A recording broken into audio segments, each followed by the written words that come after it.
এক লোভী কুকুরের গল্প। একবার একটি কুকুর খুব ক্ষুধার্ত ছিল, তাই সে খাবারের খোঁজে এদিক সেদিক ঘুরে বেড়াচ্ছিল। সে এক মাংসের দোকান দেখতে পেল। ওই মাংসের দোকান থেকে সে একটি মাংসের টুকরো চুরি করে সেখান থেকে পালিয়ে গেল। সে এটা পেয়ে খুব খুশি হয়েছিল। সে মাংসের টুকরোটি নিয়ে একটি নদীর ওপর সেতুতে পৌঁছালো।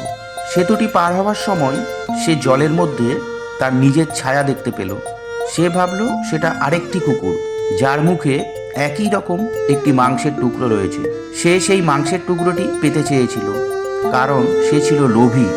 সেই মাংসের টুকরোটি ছিনিয়ে নিতে সে নদীতে এক দুঃসাহসিক ঝাঁপ দিল এবং এক তীব্র ঘেউ ঘেউ করতে করতে নদীতে পড়ল।